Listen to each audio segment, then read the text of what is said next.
Acara bimbingan teknis sumber daya lahan pertanian dengan judul Model Pengelolaan Air pada Berbagai Agroekosistem untuk Meningkatkan Produktivitas Lahan Pertanian dimulai.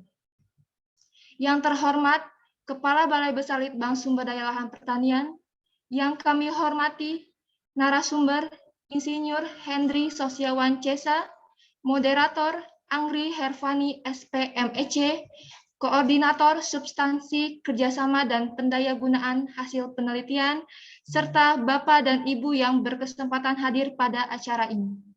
Dengan mengucapkan syukur Alhamdulillah, marilah kita panjatkan puji dan syukur kehadirat Allah Subhanahu wa Ta'ala yang telah melimpahkan rahmat dan karunia-Nya hingga pada hari ini kita dapat berkumpul dalam keadaan sehat dan dapat menghadiri acara BIMTEK pagi ini. Bapak dan Ibu yang kami hormati, untuk mengawali acara, marilah kita bersama-sama mengucapkan basmalah. Bismillahirrahmanirrahim. Selanjutnya, perkenankan saya membacakan susunan pagi hari ini dengan susunan sebagai berikut.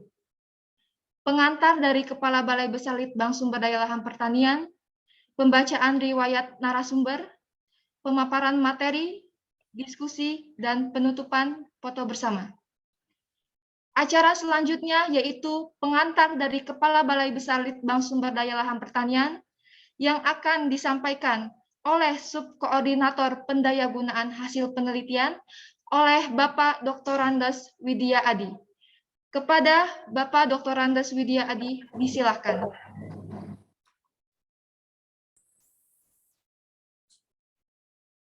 Terima kasih. Bismillahirrahmanirrahim. Assalamualaikum warahmatullahi wabarakatuh. Alhamdulillah wa syukurillah wassalatu wassalamu ala rasulillah Sayyidina Muhammadin wa ala alihi wa sahbihi ajmain. Bapak dan Ibu, selamat pagi dan salam sejahtera bagi kita semua. Marilah kita selalu memanjatkan puji dan syukur kehadirat Allah Subhanahu wa Ta'ala, Tuhan yang Maha Esa, karena hingga saat ini kita dapat beraktivitas sebagaimana biasa dalam keadaan sehat walafiat. Bapak dan Ibu, kami menyampaikan terima kasih atas partisipasi Bapak dan Ibu dalam BIMTEK online kali ini. Tercatat saat ini ada 156 partisipan yang berasal dari peneliti dan penyuluh lingkup Badan Litbang Pertanian. Tercatat antara lain ada dari BPP Karangtengah, dari Balitsa, BPTP Kalbar, BPTP NTB, BPP Kulim Pekanbaru, Uniska Kalimantan Selatan, Dinas Ketahanan Pangan Natuna, kemudian BPTP Sulut, berikutnya ada dari Dinas Tanaman Pangan Purwakarta, BPTP Aceh, Dinas Pertanian Kota Pariaman, dan lainnya yang mohon maaf dapat kami sebutkan satu persatu. Kami menyampaikan terima kasih atas partisipasi Bapak dan Ibu. Bapak dan Ibu, BIMTEK Sumber Daya Lahan putaran kedua ini merupakan seri yang ke-9 yang akan mengangkat isu mengenai model pengelolaan air pada berbagai agroekosistem yang akan disampaikan oleh narasumber Bapak Insinyur Hendri Sosiawan Cesa dan dengan moderator Bapak Angri Hervani SPMSC, di mana keduanya adalah peneliti dari Balai Penelitian Agroklimat dan Hidrologi. Jadi secara garis besar nanti Bapak Hendri akan menyampaikan atau mempresentasikan berbagai model pengelolaan sumber daya air untuk pertanian di berbagai agroekosistem. Demikian Bapak dan Ibu, selamat mengikuti BIMTEK. salam sehat. Semoga Allah SWT selalu memberikan kesehatan kepada kita semua. Saya rasa cukup sekian. Wabillahi taufiq wal hidayah. Wassalamualaikum warahmatullahi wabarakatuh. Terima kasih Bapak Dr. Andes Widya Adi. Acara selanjutnya yaitu pembacaan riwayat hidup narasumber dan pemaparan materi yang akan dipandu oleh moderator kita yaitu Bapak Anggri Hervani SPMEC. Kepada Bapak Anggri Hervani SPMEC disilakan. Baik, terima kasih Mbak Siva. Assalamualaikum warahmatullahi wabarakatuh. Yang saya hormati Bapak Kepala Badan Litbang Pertanian, Ibu Kepala Balai Besar Litbang Sumber Daya Lahan Pertanian, Panitia BIMTEK Online, dan Bapak Ibu yang hadir dalam BIMTEK kali ini. Sebelumnya izinkan saya, Anggri Hervani selaku moderator untuk kesempatan ini. Jadi kami dari Balai Penelitian Agroklimat dan Hidrologi sebagai salah satu instansi di bawah Balai Besar Sumber Daya Lahan Pertanian, di mana tupoksi kami adalah melakukan kegiatan penelitian dan pengembangan teknologi agroklimat dan hidrologi serta mendiseminasikannya. Pagi ini hadir bersama kita Bapak Henry Sosniawan selaku narasumber pada BIMTEK kali ini yang akan menyampaikan materi dengan judul model pengelolaan air pada berbagai agroekosistem untuk meningkatkan produktivitas lahan pertanian. Jadi secara garis besar beliau nanti akan memberikan pemahaman mengenai pengolahan sumber daya air serta model pengelolaannya untuk pertanian di lahan kering, lahan basah non rawa dan juga lahan rawa. Itu sekilas mengenai BIMTEK pagi sampai siang nanti. Sebelum narasumber menyampaikan materinya, izinkan saya terlebih dahulu membacakan daftar riwayat beliau. Jadi narasumber kita adalah Bapak Henry Sosniawan. Beliau adalah lulusan dari Perancis dari Universitas ENSA, Montpellier jurusan Agro Environment and Hydrology. Beliau adalah peneliti madya dari Balai Penelitian Agroklimat dan Hidrologi. Beliau juga pernah menjabat sebagai Kepala Balai Penelitian Lahan Rawa di Banjarbaru. Dan beberapa pengalaman pelatihan di dalam dan luar negeri terkait hidrologi diantaranya yang pernah beliau ikuti dari Austria, Prancis, Taiwan, dan lain-lain. Beliau juga sering ditugaskan sebagai delegasi Republik Indonesia untuk kegiatan water management dan juga hidrologi, kegiatan di Cina, Vietnam, Swiss, Malaysia, dan Maroko. Dan beliau juga beberapa kali menerbitkan karya tulis ilmiah berupa jurnal terakreditasi, baik nasional maupun internasional. Mungkin itu sedikit perkenalan terhadap Bapak Henry Sosniawan. Mungkin itu Mbak Siva. Untuk selanjutnya saya kembalikan ke Mbak Siva atau dilangsung saja Mbak Siva.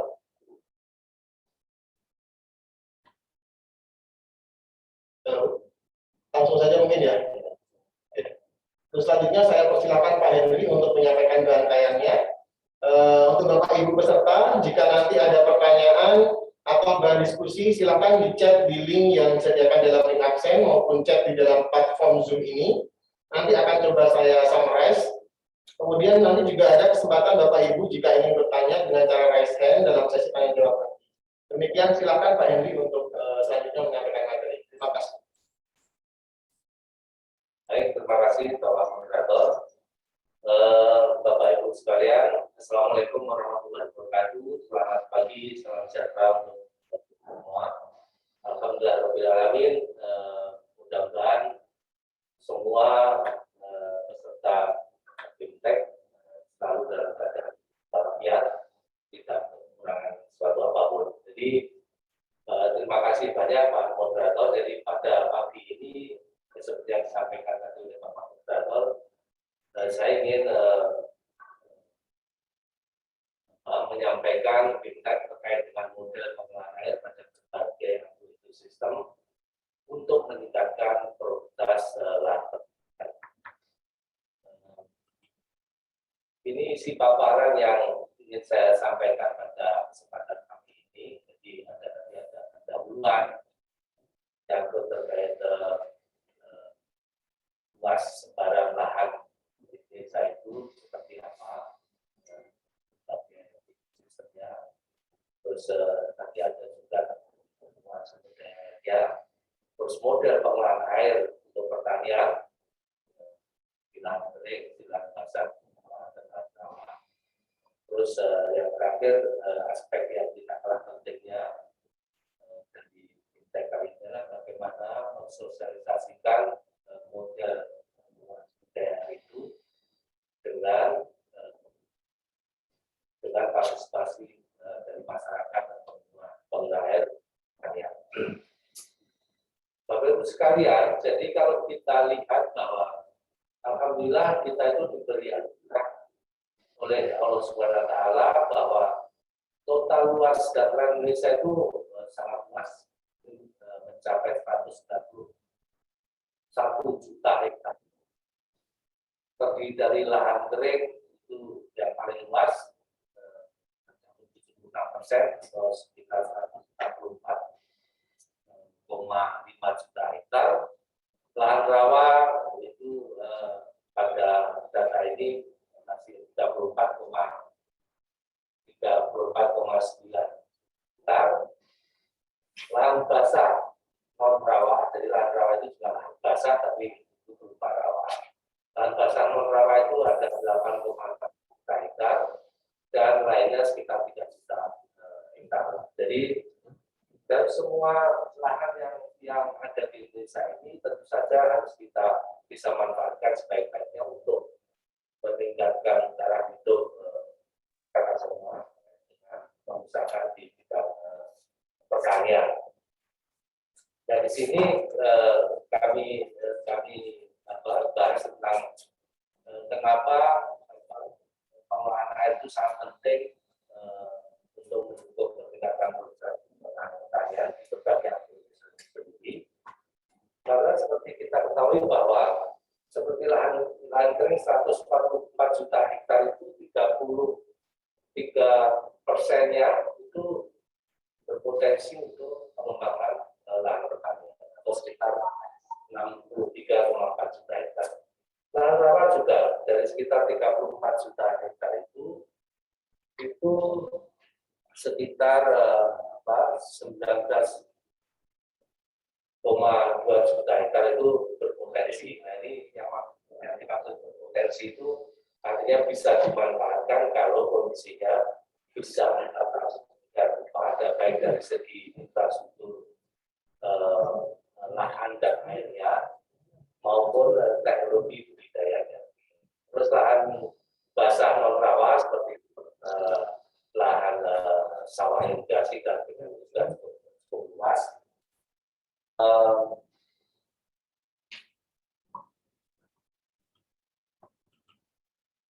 Nah, semua agroekosistem itu artinya untuk pertanian itu memerlukan dukungan sumber daya air yang cukup. Karena seperti kita ketahui untuk budidaya pertanian itu kita mau tidak mau, suka tidak suka harus bisa memanfaatkan sumber daya yang ada itu dengan sebaik-baiknya. Padahal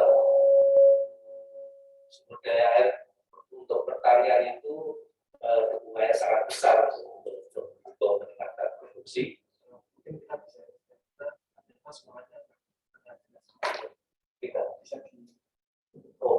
Oke. Mohon maaf tadi suaranya nggak jelas, tadi saya lepas masker saja. Halo Bapak Ibu.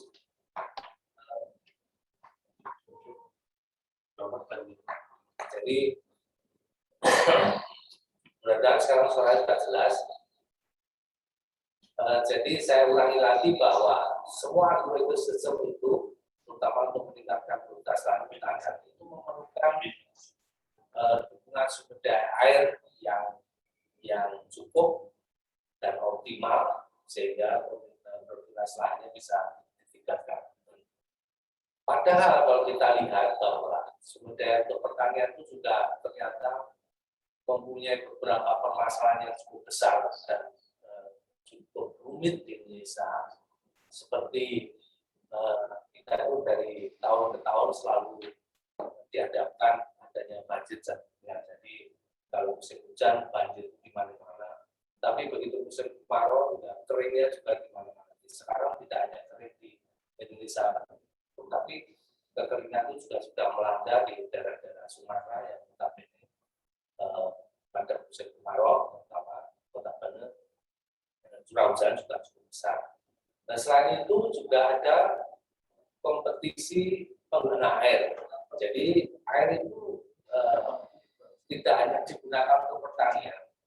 Jadi pengguna air di negara kita dan di dunia untuk pertanian cukup banyak juga. Yang pertama adalah domestik, termasuk air minum dan juga munisipal, artinya untuk perkotaan dan sebagainya. Terus untuk pertanian dan industri, serta untuk lingkungan. Jadi masing-masing memerlukan jumlah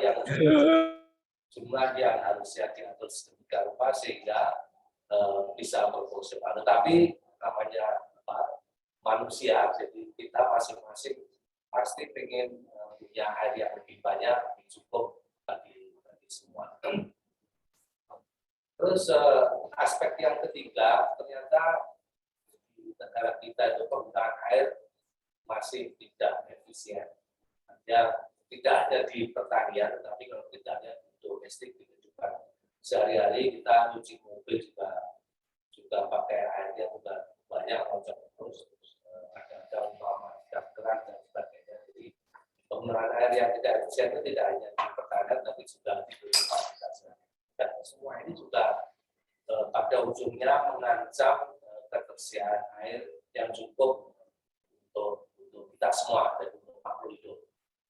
Terus di sisi lain juga ternyata ketersediaan air di negara kita sudah mulai terbatas. Artinya terbatas ini ketersediaan air tidak ada dari segi kuantitas, tapi juga dari segi kualitasnya. Jadi jumlahnya cukup ada, tapi ternyata secara kualitas sudah mulai terbatas. Artinya banyak sumber-sumber air yang ternyata tidak layak untuk konsumsi untuk manusia. Itu untuk pertanian pun juga sudah harus diperhatikan kelayakan kualitasnya. Di bidang pertanian kita juga seringkali melihat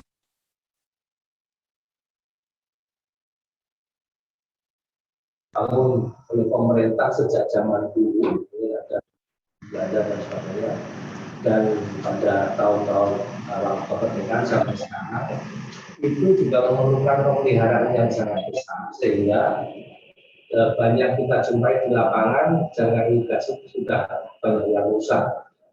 Ya, selain umurnya sudah tua, tapi karena terendam air, terus debitnya juga besar, terus dan sebagainya, itu juga sudah mulai rusak sehingga fungsinya kemudian berkurang. Terus perubahan penggunaan lahan itu juga di daerah hulu terutama, dan sudah merambah di daerah hulu saja, di daerah tengah dan hilir. Perubahan penggunaan lahan itu juga ternyata mempengaruhi juga ketersediaan sumber daya yang ada di bumi ini. Terus juga ada degradasi lahan karena perubahan penggunaan lahan tadi, degradasi lahan, ada erosi dan sebagainya, itu juga mempengaruhi terhadap ketersediaan air di negara kita, dan tentu saja juga sangat berpengaruh terhadap untuk pertanian. Sehingga semua ini mengancam terhadap penurunan produktivitas lahan, terutama produktivitas lahan.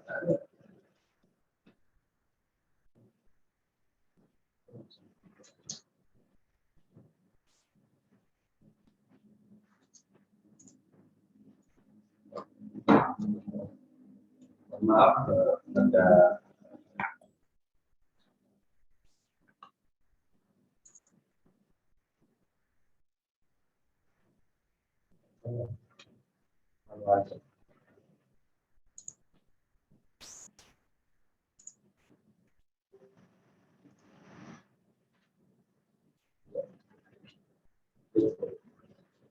nah, ini gambaran terkait dengan karakteristik sumber daya di berbagai proses tersebut. Ini gambaran yang sangat mencolok, dan tadi saya lihat kawan-kawan dari NTT juga banyak juga yang ikut, ada Pak berarti tapi di lahan kering kalau kita cermati sebaran hujannya itu rata-rata mulai bulan April itu sudah mulai turun, bahkan bulan Juni, Mei, Juni, Agustus, September itu curah hujannya mendekati 0. Padahal secara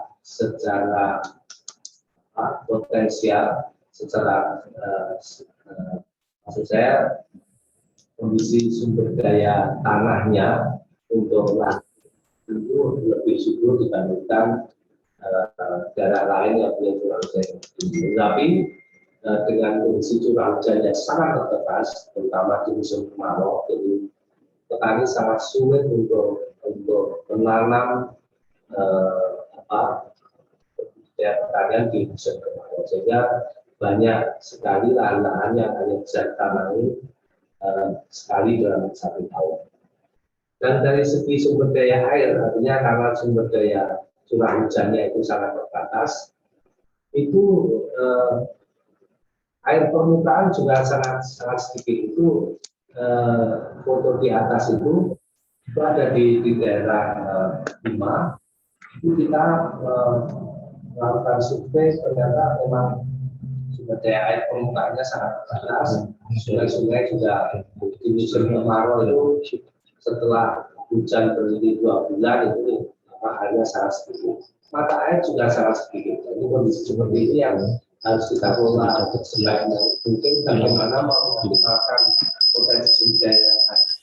Kita bisa meningkatkan kualitas lahan dari IP1 menjadi perkara menjadi 2 kali. Ini di daerah Bima seperti itu. Juga saya yakin di daerah-daerah lain di Nusa Tenggara Timur, di Sulawesi Barat, di Sulawesi Selatan itu juga kondisinya seperti ini.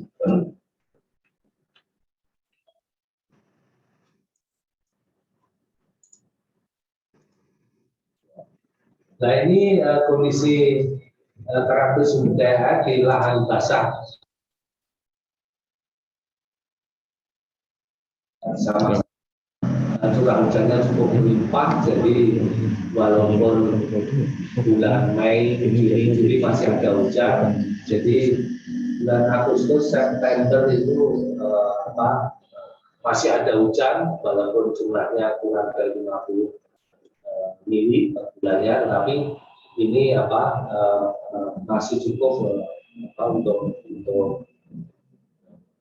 dilakukan budidaya pertanian. Tetapi kadang-kadang pada bulan-bulan tersebut, dan Agustus September itu terutama untuk budidaya padi ada hujan, padi sawah itu juga yang daerah non irigasi, curah hujan tersebut tidak bisa dimanfaatkan dengan baik oleh petani, sehingga harus kita carikan upaya bagaimana model pengelolaan air di daerah yang banyak curah hujan dengan menampung dampari dan sebagainya. Ini kasus di Sulawesi Selatan kebetulan ada daerah yang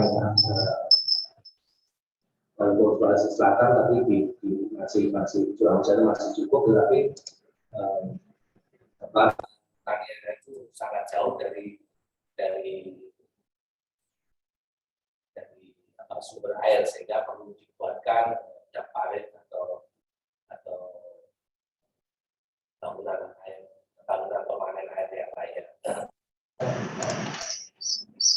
Nah, ini yang karakter sumber daya air lahan basah tetapi juga rawa. Jadi hujannya banyak dan karena memang daerah rawa sudah itu merupakan cekungan. Kalau yang di lahan lembah dan di lahan pasang surut juga selain hujannya banyak juga mendapatkan air limpasan dari waktu pasang dan surut, sehingga air selalu tersedia, tetapi kualitas airnya untuk budidaya pertanian ini yang sangat kurang bagus, sehingga ini juga perlu upaya pengelolaan air yang baik agar lahan yang ada, lahan pasang surut, lahan lebat dan lahan makro bisa dioptimalkan, sehingga masih bisa ditanami.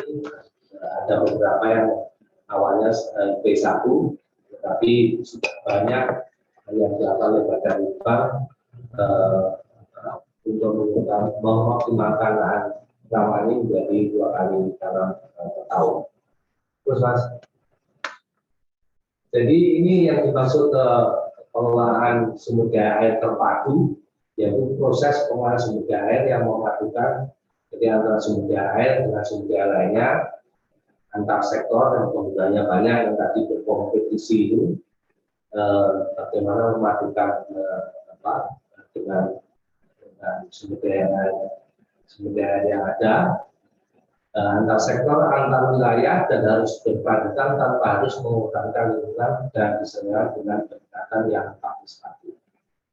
Dan sebenarnya kalau kita lihat konsep pembagian air secara proporsional itu menggunakan asas urutan prioritas. Jadi kalau kita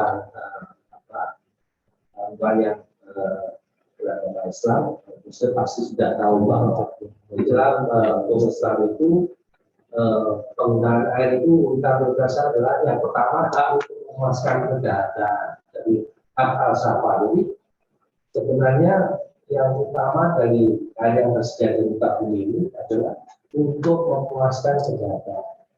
Yang itu dalam maksudnya itu juga.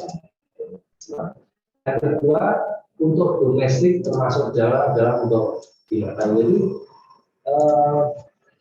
untuk sektor pertanian itu urutan yang ketiga. Nah setelah itu baru komersial dan industri. Jadi pembagian air secara proporsional itu asas prioritasnya seperti itu.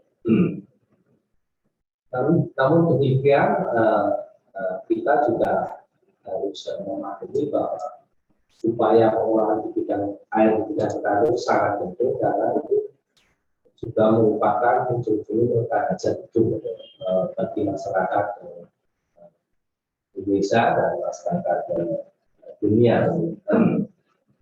Sehingga kita perlu dengan konsep pengelolaan sumber daya terpadu dan pembagian air secara proporsional harus membuat bagaimana model pengelolaan sumber daya untuk pertanian itu agar bisa digunakan secara optimal, tetapi juga tidak mengganggu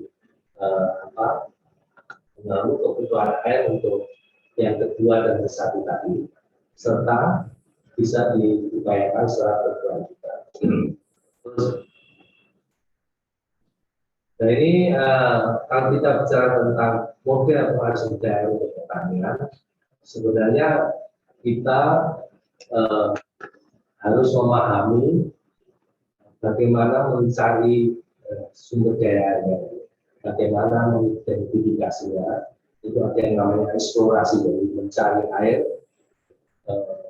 wujudnya seperti apa, apakah mata air atau air permukaan, sungai atau air tanah dangkal, air tanah dalam itu melalui apa yang dinamakan eksplorasi. Yang kedua, setelah kita mengidentifikasi dan tahu di mana penyebarannya, bagaimana kita memanfaatkannya? Ini yang disebut dengan eksploitasi. Bagaimana memanfaatkan air yang sudah kita temukan tadi agar pemanfaatan itu sangat menjadi lebih optimal. Setelah kita bisa memanfaatkan, artinya nanti kalau bentuknya itu air permukaan dari sungai, apa harus dibendung, harus kalau tidak ada air sungai, kita harus membuat embung untuk menampung airnya, atau harus memompa dari sumur dalam atau sumur dangkal, itu namanya eksploitasi. Dan setelah itu kita baru melakukan upaya yang namanya mendistribusikan air dari sumber air yang sudah kita dapatkan dan sudah bisa kita manfaatkan tadi, bentuk atau embung atau bentuk eksploitasi lain, itu bagaimana mendistribusikannya sampai ke lahan. Apakah dengan menggunakan saluran terbuka seperti yang banyak ditemukan, saluran irigasi dan sebagainya, termasuk saluran drainase juga merupakan distribusi atau menggunakan saluran tertutup dengan pipanisasi. Terus yang setelah itu baru kita melakukan agar distribusinya itu eksplorasi, rangkaian eksplorasi, eksploitasi juga menjadi optimal. Kita mulai memikirkan bagaimana teknik penyiramannya.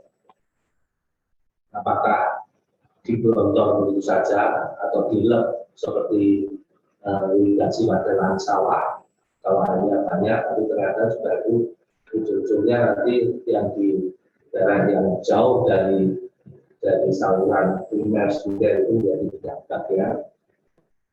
Atau dengan teknik irigasi, teknik penyiraman yang lainnya, karena terbatas harus pakai sprinkler atau irigasi curah yang mirip dengan curah hujan, atau irigasi tetes atau irigasi yang menggunakan selang atau spray dan sebagainya. Jadi model pengolahan air untuk pertanian itu kita harus berpegang pada 4 prinsip ini.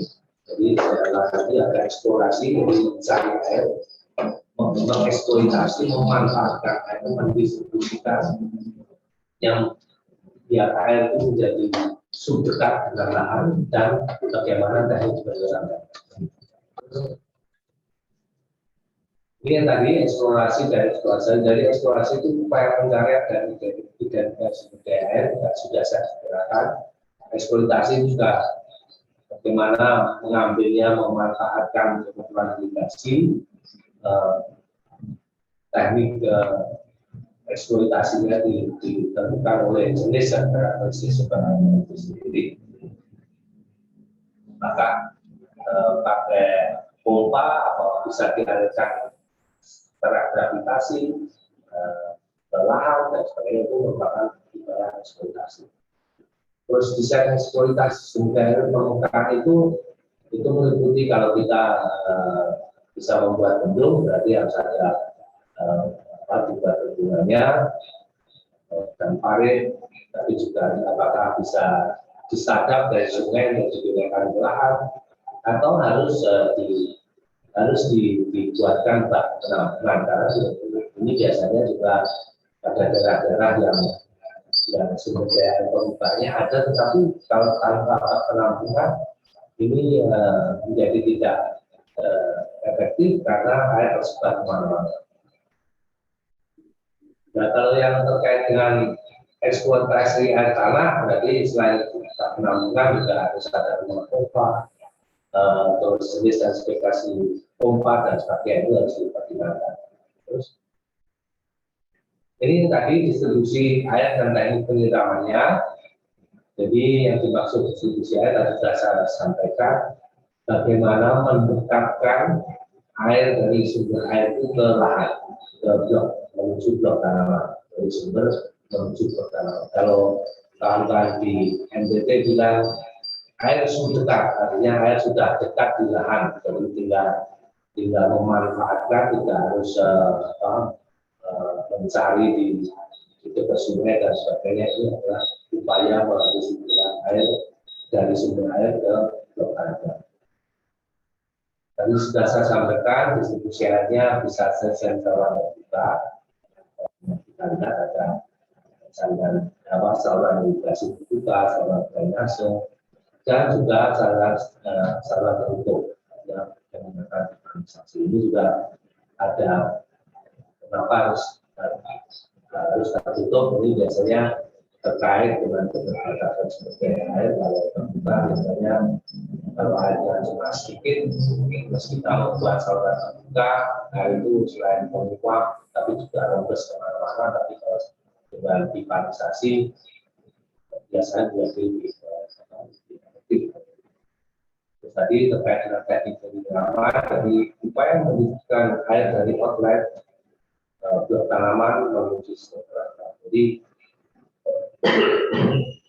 maaf, ada beberapa jenis teknik penyiraman. Jadi irigasi tetes, irigasi curah, dan irigasi furrow. Sebenarnya juga furrow ini masuk dalam nanti juga termasuk yang lek. Yang paling tentu saja paling efisien terus itu adalah irigasi tetes, karena irigasi tetes itu langsung air itu didekatkan langsung ke belakang. Jadi efektivitasnya nanti ada di belakang, saya kira bisa sampai 80-90%, dan curah 50 sampai 100%. Yang paling boros adalah irigasi fluor. Nah ini eksplorasi sumber daya air, maksudnya ini airnya ketutupan. Itu contohnya air permukaan itu memanfaatkan air sungai, aliran dari sungai, dari mata air, aliran air saluran irigasi, simpanan air tanah, waktu dan itu merupakan banyak eksplorasi yang dilakukan. Jadi karena hidrologi itu menjadi lapangan, kita mencari kira-kira daerah tersebut yang potensial apa. Biasanya mencari adalah air permukaan karena sangat-sangat biasanya potensi yang sangat besar dan lebih murah dibandingkan kalau kita harus mengeksplorasi atau memanfaatkan dan juga air tanahnya. Yang kedua, ini ada eksplorasi sumber air tanah, itu biasanya orang menggunakan apa yang dinamakan bioscanner, biolistrik. Jadi batuan di dalam tanah itu dia mempunyai apa, bisa dengan alat kita itu bisa dari sultannya bisa memancarkan kisaran seperti apa. Yang biasanya batuan itu apakah pasir atau radian batuan akur itu punya nilai resistitivitas tertentu yang menunjukkan itu ada air tanah. Ini ada air tanah datar dan air tanah datar itu definisinya biasanya kurang dari 80 meter itu masih termasuk air tanah datar. Di atas itu, di atas ada di kedalaman lebih dari 8 meter itu tidak termasuk dalam. Terus, nah ini tadi yang bagaimana cara mencari sumber daya air permukaan itu. Jadi kita mengidentifikasi aliran sungai atau paling alami, sungai kecil, sungai besar. Jadi kita ukur lebar sungainya berapa, kedalamannya berapa, kecepatan alirannya seperti apa, sehingga kita tahu debit yang ada itu berapa. Setelah debit yang diketahui, kita bisa merancang nantinya dengan debit seperti itu lahan yang diairi bisa berapa hektar. Terus caranya bagaimana itu yang juga sekarang di hidrologi di Balai Lingkungan. Selain itu kita juga melakukan survei topografi untuk memastikan bahwa sumber air tadi itu bisa dibawa ke lahan, kan harus ada beda tinggi yang cukup signifikan. Apakah lahannya itu lahan target irigasinya itu lebih rendah atau sama atau seperti apa? Dan kalau lebih rendah berarti dengan survei topografi ini kita bisa tahu nanti cara mendistribusikannya itu lewat mana yang terpendek jaraknya, terus dengan cara apa irigasi terbuka tadi atau yang tertutup, terus sebaran lahannya di mana itu juga dilakukan dengan menggunakan survei topografi. Nah, selain air permukaan kita juga bisa mengidentifikasi juga kalau tidak ada air permukaannya, berarti kita harus merancang embung. Embung itu tampungan berupa cekungan yang kita buat baik secara artifisial atau dengan memanfaatkan lahan yang ada. Biasanya kita cari yang lebih tinggi daripada target irigasinya. Dari situ kita rancang bentuk embungnya seperti apa, besarnya bagaimana, dalamnya bagaimana, terus kita buat analisis neraca air embungnya dengan curah hujan yang ada itu kira-kira daya tampung embung itu berapa. Kalau kita membuat luasnya embung setengah hektar dengan kedalaman begini, dengan curah hujan seperti yang ada, dengan kemiringan seperti itu, daerah tangkapannya bisa kita prediksi, kita hitung embung kita itu akan terisi setelah hujan berapa hari atau setelah hujan berapa jam. Ini ada analisis ya. Sehingga dari prediksi ketersediaan air di embung itu kita bisa memprediksi juga luas layanan irigasi yang optimal dari embung yang kita bangun itu seberapa. Nah, selanjutnya nanti juga kalau sudah tahu irigasi optimalnya bagaimana, kita bisa memilih komoditas-komoditas apa saja yang dengan daya air yang ada itu bisa dibudidayakan di situ dengan optimal. Terus Mas, dan berikutnya eksplorasi sumber daya air tanah. Kita kemana-mana mbak itu kalau dulu kita masih menggunakan parameter untuk menghasilkan yang bukan 2 dimensi tapi 1 dimensi. Tapi sekarang sudah ada geoscannernya, sehingga kita bisa mendeteksi residivitas airnya, residivitas air tanah itu seperti apa potensinya ya, potensi dari kedalamannya berapa, ada dan tidak. Tetapi kalau ketika bicara volume itu harus ada aspek lain. Artinya, jadi walaupun kita sudah mempunyai data eksplorasi sumber daya air tanah ini, seperti gambar yang kanan itu, yang biru-biru itu berarti ada potensi air tanahnya di kedalaman berapa, sebenarnya di mana. Tetapi potensi atau volumenya berapa itu harus diuji lanjutan. Artinya harus dibuat uji pumping test untuk mengetahui volume yang ada seperti apa. Terus recharge-nya itu bagaimana? Kalau kita ambil dengan pompa berapa itu recharge-nya lagi perlu berapa lama waktunya. Itu sudah harus menjadi suatu rangkaian SOP di dalam eksplorasi sumber daya tanah. Jadi ini yang perlu Bapak Ibu pahami bahwa geoscanner itu bukan langsung menjawab, di situ langsung bisa diambil airnya seenak. Dengan hasil geoscanner ini langsung kita bisa dipastikan bahwa di dalamnya itu volumenya akan segini, tidak seperti itu. Jadi harus ada uji pompa. Jadi pumping test itu tak perlu dilakukan. Yang pertama untuk mengetahui bahwa debit yang diambil itu secara kontinu katakanlah kita tes 24 jam. Mampu enggak? Hanya itu masih keluar. Terus yang kedua, kalau mampu setelah 24 jam kita ambil airnya itu tinggi muka air tanah dalam itu diisi lagi, di-recharge lagi secara alami itu dalam berapa jam? Tekor apa tidak? Saya sudah tekor apa tidak? Dan kecuali kalau kita bisa menemukan itu yang namanya atesis dari air tanah. Atesis artinya itu kalau dalam istilah biologi dia itu termasuk aquifer yang berperan.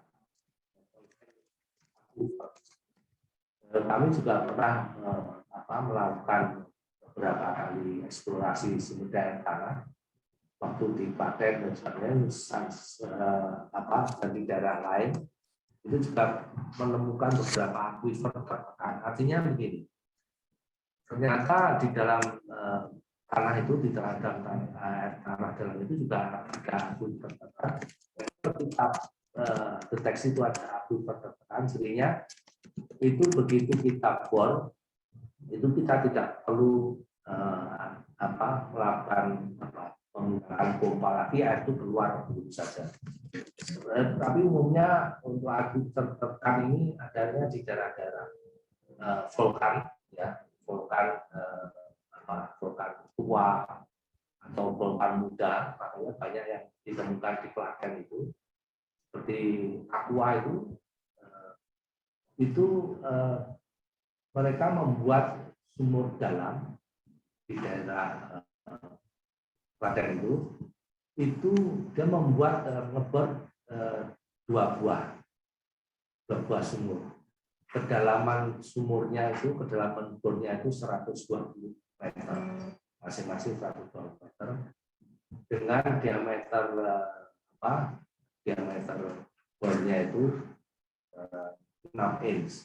Nah, di dua daerah tersebut, karena ini merupakan juga ternyata menurut survei geologi yang dilakukan oleh teman-teman Fakultas Geologi UGM, itu ternyata di situ merupakan fosil air tanah. Sehingga ketika mereka mengebor 120 meter dengan diameter bornya itu 6 inci, air itu keluar begitu saja, nyemprot ke atas setinggi 20 meter dari atas tanah.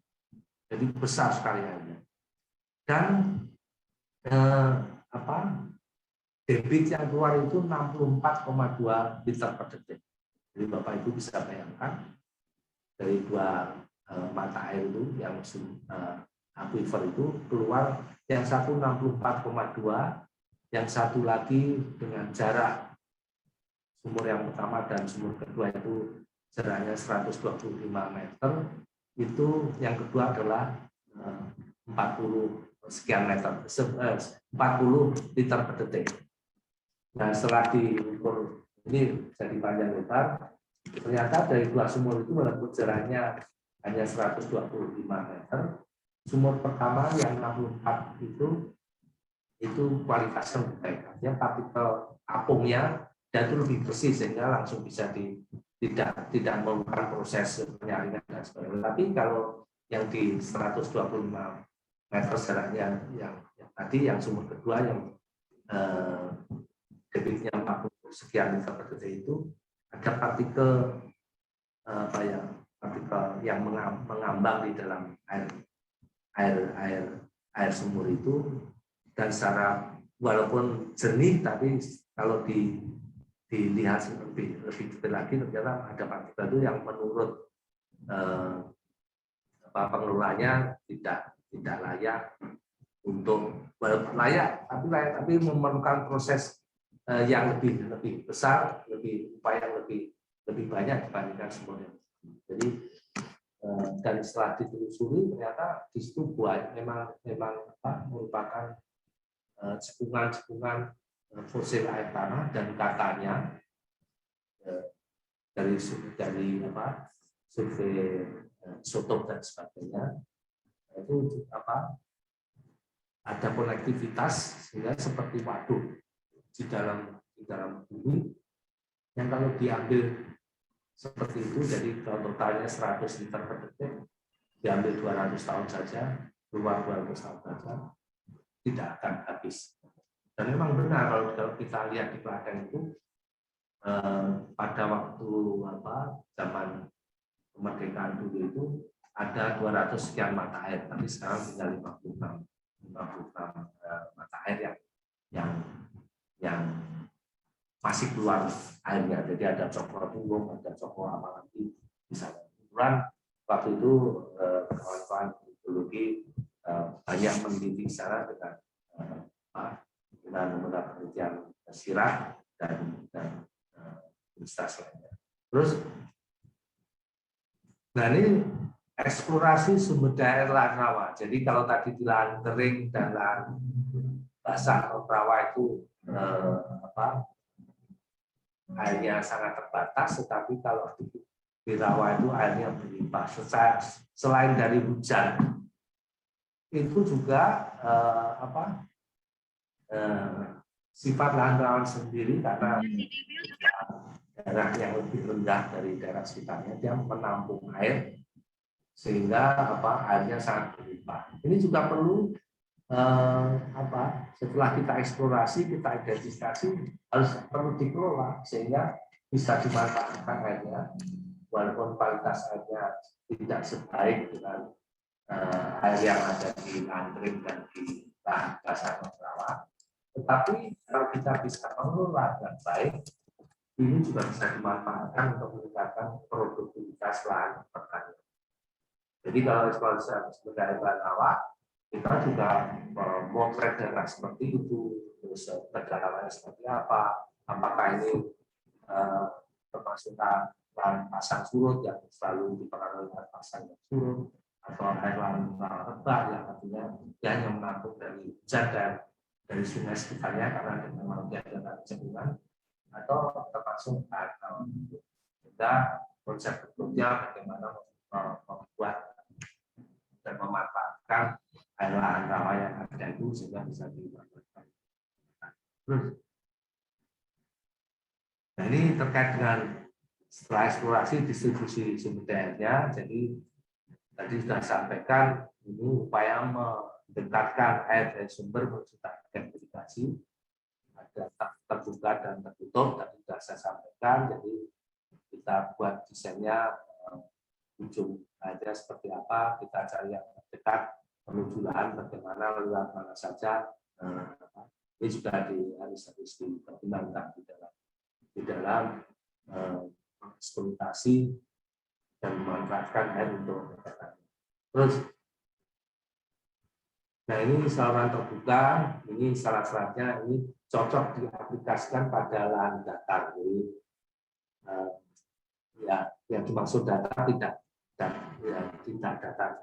data sama sekali, artinya menuju datarnya itu kan juga pasti ada daerah yang melandai. Jadi tapi ujungnya untuk daerah yang relatif.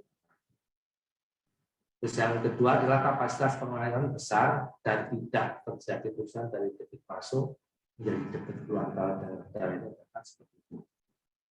Kapasitas pengolahan tersebut tergantung pada beberapa faktor, dari lebar saluran, kedalaman saluran, kelembapan saluran, terus kekasaran saluran itu juga merupakan kapasitas pengolahan. Tentu saja ini untuk menghitung ini biasanya teman-teman itu dikali rumus planning. Debitnya seperti apa? Debit itu bukan dari A itu apa? Lebar saluran, terus S-nya itu kepentingan dasar, terus ada di sana apa mesin kekasarannya, jadi semakin miring dan semakin kasar saluran itu, jadi nanti jumlah debit yang bisa disalurkan juga akan berbeda. A-nya sendiri itu adalah lebar penampak, lebar penampak dari saluran. Nah, biasanya ini kalau untuk BUR dia juga sudah mengaplikasikan sedemikian rupa sehingga ini sudah dipertimbangkan nantinya pemilihannya seperti apa agar si saluran itu menjadi lebih awet. Ini biasanya juga tergantung target yang mau dicapai, itu salurannya sudah tentu saja didesain secara rupa. Nanti kalau kita bicara pisau juga ada drop structure-nya, jadi ada bangunan tinggi dan buku beli itu tidak terlalu besar, biasanya dalam beberapa ratus meter itu buat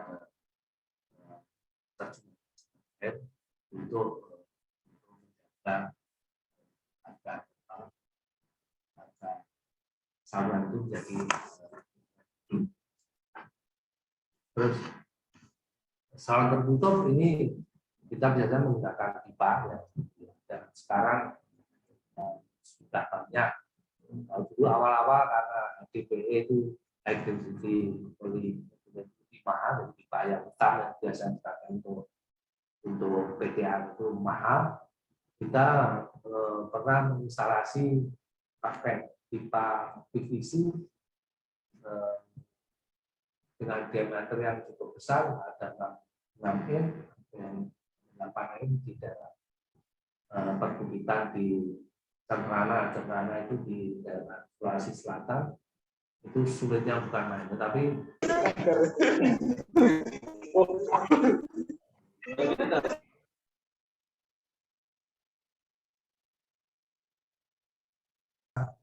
bisa dibelokkan, bisa diberikan sangat awet walaupun harganya jauh lebih mahal. Nah sekarang kita banyak menggunakan untuk sarana perpipaan. Dan setelah tertutup ini untuk intensi yang menggunakan pipa sampai 12 in juga masih bisa menggunakan pipa. Walaupun untuk saluran tertutup ini kapasitas pengangkut atas karena ya tergantung diameternya kan. Kalau semakin kecil ya karena sumber airnya kecil ya kita nggak usah pakai pipa yang besar, pipa yang cukup saja. Jadi terakhir kami menggunakan pipa DPE untuk mengairi lahan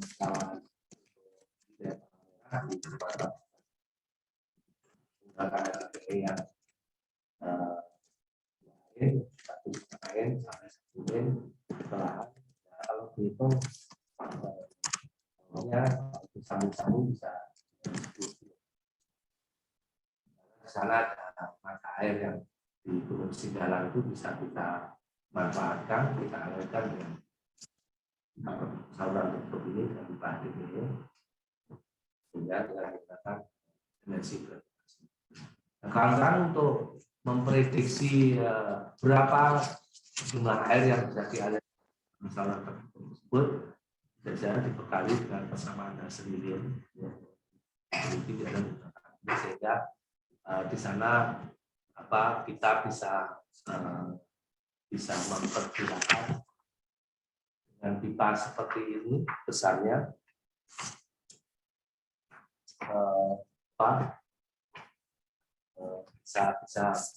bisa kita hitung berapa air yang keluar dan berapa yang bersih. Terus ini terkait dengan desain dimensi air, kalau dam parit ya kita tentu saja kita ukur berapa lebar sungainya, terus kecepatan aliran seperti itu di situ berapa, kita bikin desain bangunannya harus bagaimana sehingga bisa awet tapi murah dan melibatkan masyarakat. Ini contoh yang sudah dilakukan kawan-kawan baik di Sulawesi, di Jawa Timur, di NTT, di NTB. Terus ini yang berikutnya untuk embung, ini juga perlu perhitungan yang khusus untuk menampung air hujan yang ada di daerah atas itu. Kalau tidak ada air permukaan, kita memanfaatkan embung. Itu ada kalau DTA-nya seperti itu, luasnya seperti itu, karakteristik temperaturnya seperti apa. Terus sampai bagaimana membawa air dari embung ke lahan tersebut. Terus jadi contoh embung yang banyak kita jumpai itu yang embung dengan pelapis geomembran di Gunung Kidul. Yang pernah kita lakukan juga, kita merancang embung yang di semi konkret di daerah Sulawesi Selatan. Itu luas embungnya 1 hektar, bisa mengairi lahan sampai untuk buah-buahan lahan yang terakhir 38 hektar. Terus Mas, ini yang air tanah tadi sudah saya sampaikan ya, jadi tergantung air tanahnya dalam dangkal itu apa yang harus dilakukan dengan sumur bor atau sumur pantai dan sebagainya. Terus ini long storage ini juga banyak kita temui di lapangan. Kalau tidak ada embung, tidak sesuai untuk saran embung atau tidak ada untuk saran sebagai air permukaan, kita bisa menggunakan long storage. Intinya seperti embung tapi ini panjang, biasanya di daerah persawahan untuk menampung air luapan permukaan di musim hujan dan memanfaatkan di musim kemarau. Itu juga ada parameternya seperti apa, terus prasyaratnya bagaimana, karakteristik praksisnya apa, sesuai dengan karakteristik lobster di setiap lokasi. Terus ini contoh yang kita buat lobster di Sejangkit itu seperti ini, di daerah rawa juga. Ini kita manfaatkan untuk mengairi lahan pasang surut, tapi kita memanfaatkan dan membuat lobster untuk mengatur aliran pasang surut sehingga bisa dimanfaatkan untuk meningkatkan IP di daerah lahan rawa. Terus ini terkait dengan irigasi mata air, jadi intinya pemberian irigasi dengan jumlah air yang sama, produksinya meningkat. Terus yang kedua, irigasi dengan jumlah air yang lebih sedikit, tapi produksinya sama atau lebih tinggi. Jadi, biasanya juga ada, terutama untuk buah-buahan itu memang perlu ada sekaman air, tapi airnya juga masih ada. Yang ketiga adalah yang dimaksud irigasi hemat air adalah nisbah antara produksi kilogram per hektar dan volume air yang digunakan untuk menghasilkan panen itu bisa meningkat. Nah, kaitan dengan tiga hal tersebut di atas, hemat air ini adalah hemat dalam distribusi air, hemat dalam pemberian air ke tanaman, dan hemat dalam dosis dan frekuensi irigasinya. Terus, ini yang saya sampaikan tadi, irigasi tetes atau drip irrigation itu bisa menghemat efisiensinya sampai 95%, karena dia langsung ke tanaman, bahkan langsung ke perakaran. Kalau irigasi curah itu spray jet, aplikan dan sebagainya itu berkisar dari 80 sampai 90%. Kalau irigasi lek itu hanya pengenangan, itu furrow itu hanya 60 sampai 70%. Jadi yang lain banyak yang hilang. Terus ini beberapa yang sudah dikembangkan oleh kawan-kawan. Ini irigasi fan spray jet di KP Pandean. Dulu waktu kita pernah menginstalasi di beberapa KP sampai ada 19. Itu menggunakan beberapa teknik irigasi hemat air. Terus, ya ini irigasi tenaga gravitasi untuk bawang merah di daerah tanah datar. Ini dengan beda tinggi hampir 200 meter antara sumber irigasi sampai dengan target irigasi, kita bisa memanfaatkan dengan menggunakan HDP tadi irigasi hose spray. Jadi air bisa keluar sendiri. Ini bisa irigasinya efisiensinya bisa mencapai 80% dan dapat menangani berkembangnya penyakit embun bulu yang disebabkan oleh sendawan itu pada bawang merah sehingga dapat mengurangi penggunaan pestisida ini khusus untuk irigasi di musim kemarau. Ya, jadi ini selain hemat air, tapi juga bisa mengurangi serangan jamur. Terus ini sudah beberapa teknologi irigasi hemat air yang sudah kita implementasikan di beberapa daerah di NTT, di Hoibula. Dulu tidak ada sekali pertanaman, jadi from nothing to something. Jadi setelah kita buatkan irigasinya, air sudah dekat sehingga bisa diupayakan untuk berbagai macam terutama sayuran di musim kemarau. Terus ini juga di Sulawesi Selatan sudah ada budidayanya, tapi baru sekali dan hanya untuk sayuran saja. Jadi ini kita beri something to maintain. Jadi dari yang sudah ada menjadi lebih banyak, manfaatkan, dibudidayakan di daerah tersebut. Terus ini di mengenai padi sawah, ini sudah banyak dilakukan oleh teman BPPAD. Kami di Baitima juga sudah meneliti banyak hal terkait dengan efisiensi penggunaan padi sawah. Bahkan waktu itu kita bersama dengan IAEA. Jadi kunci efisiensi penggunaan air itu adalah sesuai dengan tanaman, tepat waktu dan tepat jumlahnya. Terus ini yang bisa dilakukan di lapangan, bisa menggunakan drone untuk memonitor kapan harus dilakukan irigasi. Ini istilahnya ada alternatif wet and dry irrigation. Jadi ketika sudah mulai retak-retak kedalaman air segitu baru diirigasi. Dan ternyata secara statistik tidak beda nyata antara irigasi hemat air yang basah kering ini dengan irigasi yang biasa dilakukan petani. Yaitu di tabel kiri itu yang sudah diterapkan tidak. Dan tentu saja untuk water use efisiensinya jauh lebih besar. Jadi irigasi AWD, irigasi alternative wet and dry irrigation itu merupakan pilihan di lahan pada hujan, lahan kering untuk padi sawah. Jadi secara statistik ternyata juga tidak nyata dibandingkan low level continuous flow, continuous deep packing, jadi yang pengenalan terus menerus, atau yang pengenalan yang dangkal. Terus, nah pengolahan air lahan rawa tadi saya sebutkan ini kita airnya berlimpah tapi kualitas airnya kurang bagus. Bagaimana mengelolanya? Ini juga perlu upaya yang khusus. Kalau kita lihat kondisi lahan rawa seperti itu, biasanya air yang ada di rawa pasang surut itu sangat masam, kurang dari 3 bahkan. Tapi kalau kita bisa mengolah dengan baik, memanfaatkan dengan baik dan membuat salurannya sedemikian rupa, kita bisa memanfaatkan air yang ada itu untuk meningkatkan budaya pertanian di lahan tersebut.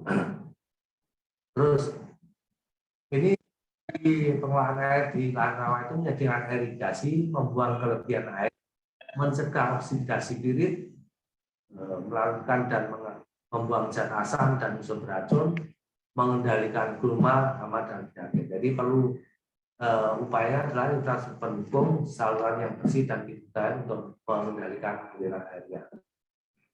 Tata kelola airnya sesuai kondisi rawanya. Kalau untuk tipe A dan B, ini kalau nanti di kesempatan lain, mungkin teman-teman balita juga sudah pernah menyampaikan, itu sistem alirannya dibuat sedemikian rupa sehingga satu arah airnya, air yang masuk dan air yang keluar itu beda tingginya. Sehingga kualitas air yang tadi jelek itu lama-lama bisa untuk mencuci dan sebagainya, zat-zat beracun tadi sudah lebih baik. Ada yang kedua sistem tabar tipe air pun untuk tipe C dan D. Ini nanti kalau mungkin ada diperlukan tipe A, B, C, D itu akan bisa menyampaikan. Dan kita yang perlu harus hati-hati adalah rancangan bangun sistem satu arah itu ada syaratnya, berdasarkan tanggul keliling, sehingga penggunaan air lebih operasional, jaringan tata air, saluran masuk, saluran keluar itu dibuat sedemikian rupa sehingga bisa mengantisipasi untuk mencuci racun-racun dan untuk memperbaiki kondisi sifat dan karakteristik lahan rawa itu sendiri. Terus ini yang pernah kita buat di beberapa tempat waktu di Jejang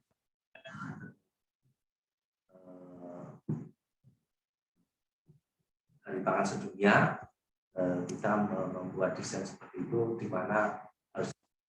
mana pintu baginya, terus kenapa harus perlu pompa, karena di daerah tersebut ternyata pasang surutnya tidak ideal, sehingga masih perlu ada pompa juga. Terus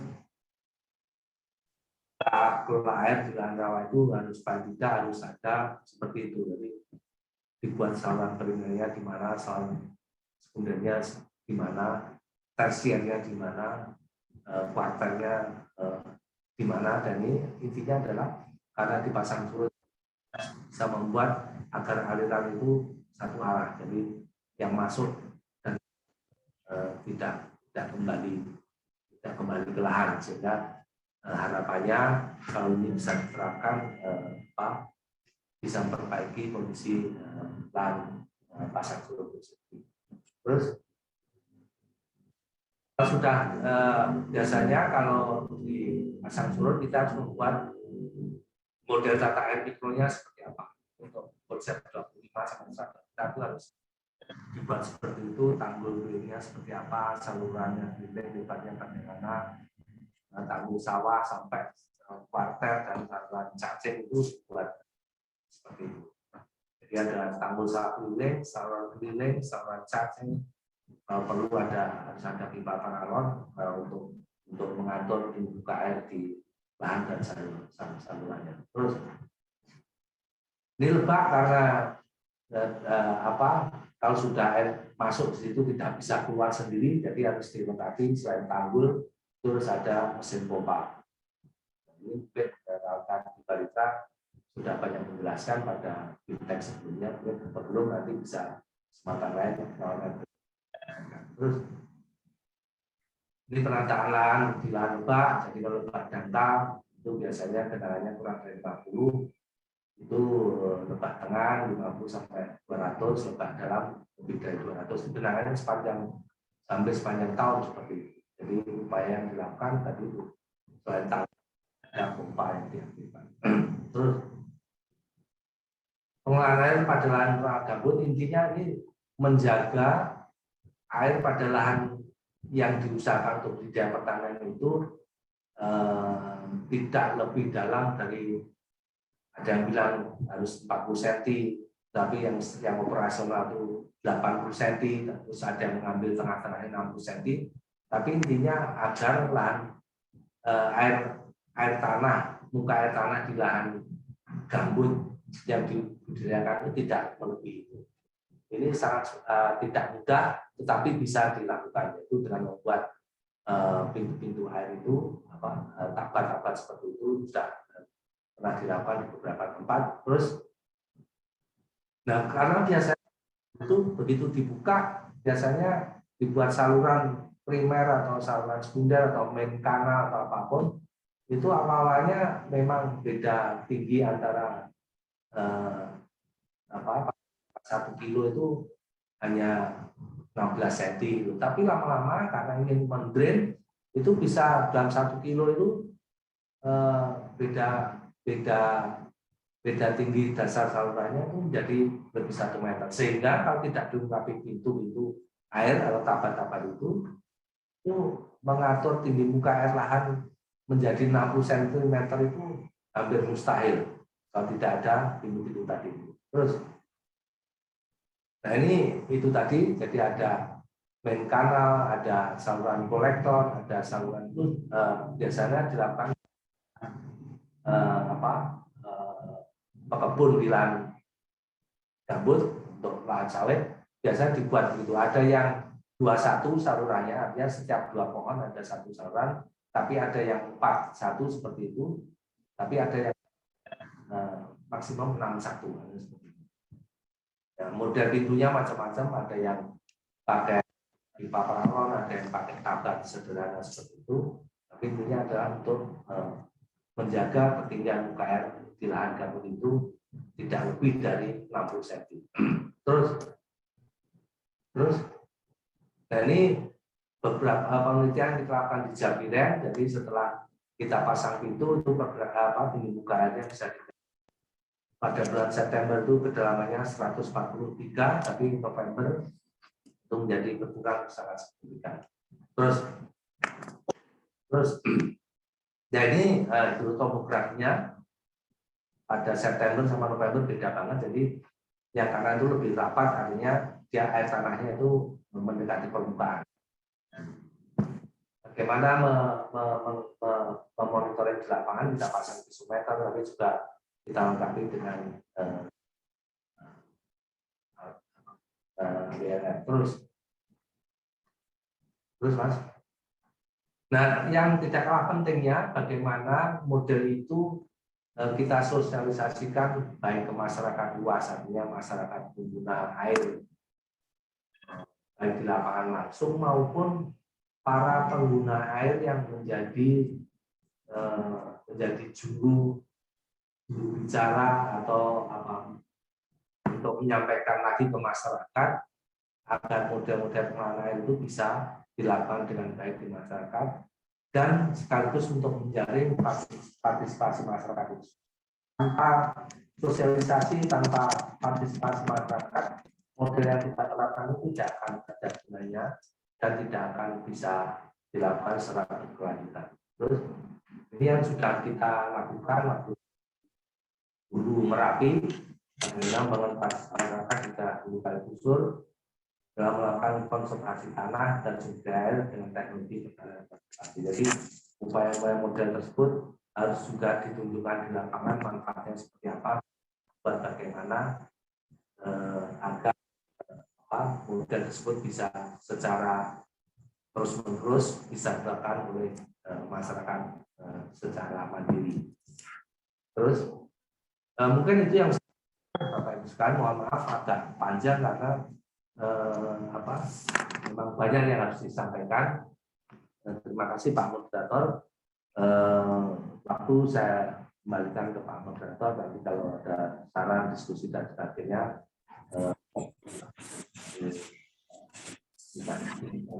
Terima kasih. Assalamualaikum warahmatullahi wabarakatuh. Waalaikumsalam warahmatullahi wabarakatuh. Terima kasih Pak Henry atas penyampaiannya materinya tadi Pak, cukup komplit, lengkap, sudah disampaikan tadi terkait dengan sumber daya. Ada air permukaan, air tanah, air lahan rawa, kemudian ada eksplorasi dan eksploitasinya, kemudian distribusinya juga tadi plus desain-desainnya seperti apa, disampaikan pula irigasinya, dan juga yang terakhir tadi terkait dengan sosialisasinya. Untuk selanjutnya akan dibuka sesi tanya jawab Bapak Ibu. Mungkin jika ada yang raise hand, tadi sudah saya lihat ada beberapa, cuman sekarang sudah menghilang ya yang raise hand. Mungkin saya bacakan Pak Henry beberapa pertanyaan dari peserta BIMTEK. Yang pertama, mungkin ini 332 ya Pak ya. Yang pertama, bagaimana pengelolaan air di lahan baru Pak? Khususnya untuk rawa pasang surut, bukan baru bagaimana. Kemudian yang kedua adalah pengaruh pemupukan dan aplikasi pestisida Pak terhadap kualitas air. Itu bagaimana? Apakah nanti kalau berlebih atau bagaimana itu kualitas airnya bagaimana? Kemudian yang ketiga adalah perbedaan air tanah dangkal dan air tanah dalam. Mungkin itu dulu Pak, 3 Pak. Ya. Baik, terima kasih atas pertanyaan tadi. Yang pertama, bagaimana model pengelolaan air pada lahan bukaan baru di lahan pasang surut khususnya. Jadi memang ini yang lahan rawa itu potensinya sangat luas ya. Jadi untuk model pengelolaan air di lahan pasang surut bukaan baru, tadi itu sudah saya sampaikan. Jadi kita karakterisasi memang kalau memang sudah pasang surut tipe apa? Apakah tipe A? Artinya tipe pasang surut A itu lahan pasang surut yang selalu terluapi air pasang, baik pasang kecil atau pasang besar. Jadi, hampir setiap hari. Dan itu model pengelolaannya juga beda. Atau pasang surut B, artinya dia hanya diluapi air pasang pada saat pasang-pasang besar, biasanya pasang purnama atau pada bulan mati.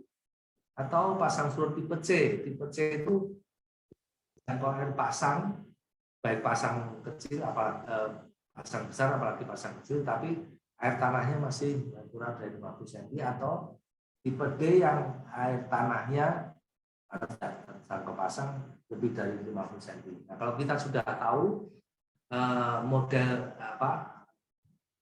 pasang surutnya, kalau tipe A tadi itu diupayakan kita memanfaatkan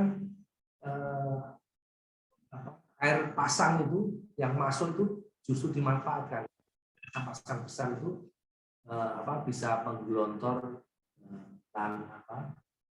racun-racun terus yang ada di dalam pasang surut itu sendiri, sehingga sifat tanahnya menjadi lebih baik. Ya, bagaimana agar air pasang masuk dimanfaatkan seoptimal mungkin tadi dengan menggunakan pola satu arah. Artinya air pasang yang masuk dibuatkan saluran. Kalau di Sumatera Selatan itu ada namanya SDU, jadi saluran drainase utama, dan SPD, saluran pertanian desa. Artinya begitu air pasang masuk harus lewat, memang dibuat masuk di dalam di saluran drainase, sebenarnya dikasih juga yang utama itu dibawa ke lahan, dimasukkan ke lahan, tentu saja dengan pintu lagi, pintu-pintu yang masuk ke lahan, itu aja diatur. Terus keluarnya di saluran pertanian. Jadi air yang masuk itu tidak kembali lagi keluarnya pada pintu yang sama. Itu untuk tipe A. Kalau tipe B selain memang juga satu arah,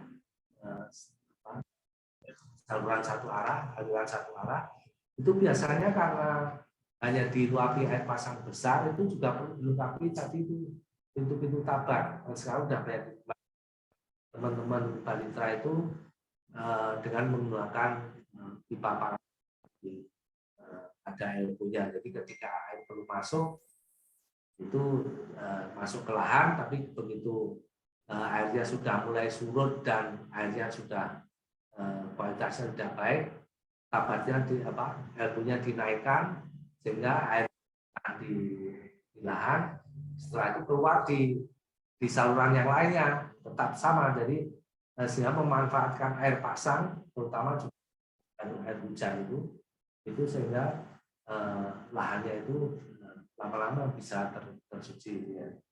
Nah itu tadi saya sampaikan di situ perlu dibuat desain salurannya seperti apa, jarak pasangnya menjangkaunya sampai mana, terus harusnya saluran pembuangannya seperti apa. Tetapi yang sudah itu karena bukaan baru kita bisa membuat by design. Artinya kita rancang benar saluran masuk ditaruh di mana, saluran keluarnya seperti apa. Di dalamnya juga dibuat saluran kuartet, saluran cacing dan sebagainya. Intinya untuk memanfaatkan air pasang itu bisa benar-benar digunakan untuk memflushing racun-racun yang ada di dalam lahan pasang itu sendiri. Nah kalau tipe C kita nggak mau ya karena tidak terjangkau, airnya itu hanya paling di saluran, di bagian ujung juga sudah ada bagian. Biasanya juga pas pasang besar ya kita buat pompanisasi secara berjenjang, jadi cascading, jadi dibuat secara bertingkat pompanya. Jangkauan air pasang di mana itu yang bisa dijadikan sebagai sumber irigasi terutama di musim kemarau. Tapi juga perlu hati-hati, ini juga tidak murni dilakukan hanya memanfaatkan air pasangnya saja, tapi juga harus ada bahan-bahan ameliorasi yang biasanya juga dilakukan oleh teman-teman Balitana dan Balitra. Ada harus penggunaan dolomit atau penggunaan bahan ameliorasi lainnya agar kualitas tanah di lapangan itu menjadi lebih baik. Yang kedua terkait dengan kualitas air ya. Iya. Apakah pemupukan dan penggunaan itu Pak? Ya. Apakah pemupukan dan penggunaan pestisida itu berpengaruh langsung terhadap kualitas air? Tentu saja ya. Apalagi di zaman sekarang ya. Saya pengalaman kami di daerah Sumatera Barat, di daerah Mbak Kumanti dan itu untuk budidaya bawang merah itu penggunaan pestisida dan pupuknya luar biasa banyak. Sehingga air sungainya itu, air irigasi menjadi sangat-sangat tidak sehat. Tidak sehat untuk tanaman itu sendiri, apalagi tidak sehat untuk nantinya, karena sayuran itu kita makan. Jadi tentu saja sangat berpengaruh terhadap kualitas irigasi itu sendiri, nanti sangat berpengaruh terhadap kualitas produk yang dibudidayakan di situ. Nah, menurut teman-teman Balintan, ini untuk Bapak Ibu ketahui bahwa bawang merah itu karena besok panen sekarang harus masih disemprot, kecuali yang di Sumatera Barat yang kita lakukan tadi karena menggunakan irigasi hot spray tadi di musim kemarau ini ya, jadi penggunaan fungisida juga berkurang. Terus kawan-kawan BPBiogen juga menggunakan pengendalian hayati dan hormon dan sebagainya, pestisida sangat kurang. Tapi kebiasaan petani itu besok panen, sekarang masih sempat untuk memastikan bahwa saya bisa panen. Nah, residu pestisida itu baru bisa hilang kalau produk bawang merah atau sayuran yang kita makan itu harus direbus dalam 100 derajat Celcius panaskan. Kalau kurang dari situ, residunya masih ada. Jadi kita makan ya pestisida itu. Makanya hati-hati teman-teman yang suka makan sate dengan bawang merah mentah itu, itu harus hati-hati.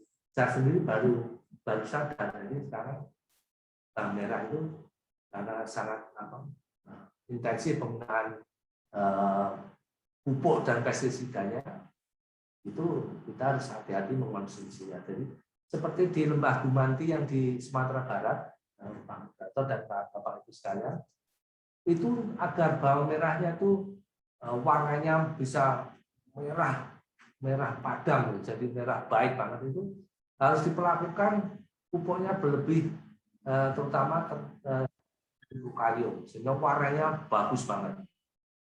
Terus untuk menjaga turgositasi tanaman bawangnya, daun dan batangnya itu tetap tegak, itu juga ada treatment khusus sebenarnya. Nah itu memang harus disemprot setiap hari. Nah, sehingga pastilah itu air yang untuk irigasinya itu kalau ada cemaran bahan-bahan kimia baik dari pestisida maupun dari pupuk, pertama pupuk yang pemberiannya pupuknya tinggi, dan mungkin pupuk kimia sangat banyak mengandung logam berat juga, jadi pasti mempengaruhi produk yang dihasilkan. Yang ketiga tadi terkait dengan Perbedaan air tanah dangkal dan air tanah datar. kriteria. Jadi beda air tanah dangkal itu tadi itu, jadi kalau menurut Kementerian air tanah dangkal itu air tanah yang kedalamannya tidak lebih dari 80. Jadi yang sumur kita gali, kita ketemu 10 meter sudah ada airnya, itu termasuk air tanah dangkal. Bahkan sampai 80 baru ketemu airnya, itu termasuk dangkal. Ketebalan muka air tanah dangkalnya itu bervariasi. Nah, bedanya dengan air tanah dalam, biasanya air tanah dangkal itu sangat dipengaruhi oleh lingkungan. Jadi kalau musim hujan, air tanahnya menjadi naik, menjadi banyak itu kan. Tetapi kalau begitu musim tidak hujan selama 1 bulan, sumur kita menjadi lebih turun, lebih kering. Apalagi tetangga kita menggunakan pakai pompa yang yang besar, yang pakai 2 paralon itu terpengaruh sumur kita, padahal kita hanya pakai pompa kecil biasa.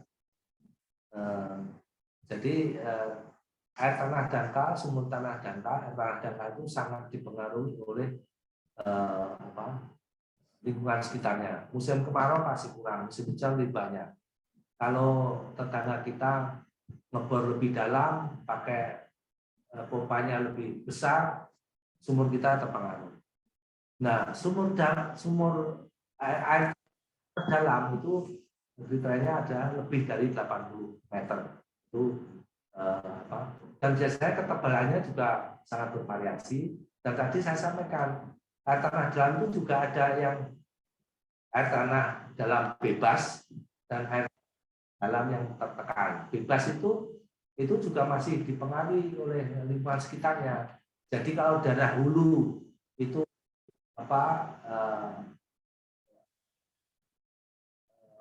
konservasinya tidak bagus, lama-lama air tanah dalam yang ada di dalam tanah itu juga berkurang karena masih terpengaruh dengan lingkungan sekitarnya.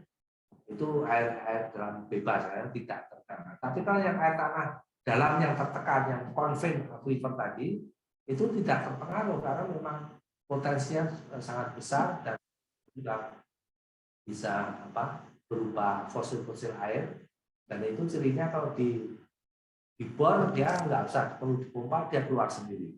Jadi intinya air tanah dangkal itu sangat terpengaruh oleh lingkungan sekitarnya, musim hujan dan kemarau tentu saja berfluktuasi, bervariasi, juga tergantung dengan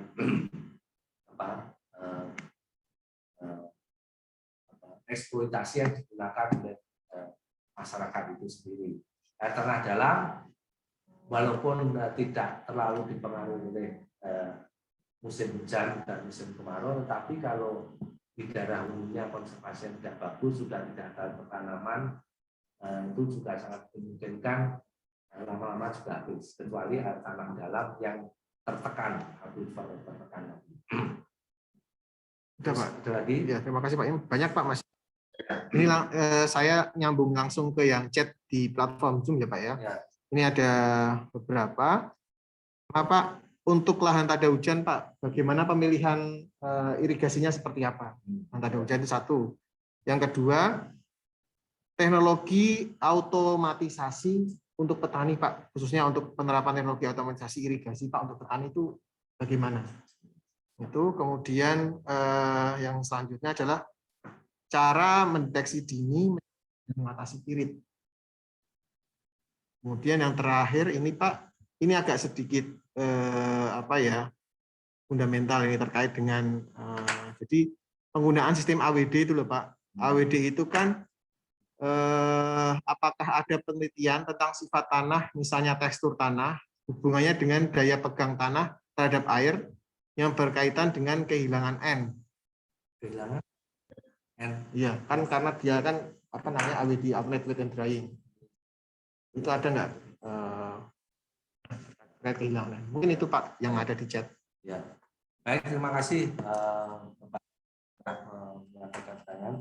Irigasi, sistem irigasi pada tada hujan. Jadi tadi itu tada hujan itu memang daerah-daerah yang sangat kekurangan air, ya. Namanya tada hujan berarti hanya bisa memanfaatkan hujan untuk mengairi sawahnya untuk irigasinya.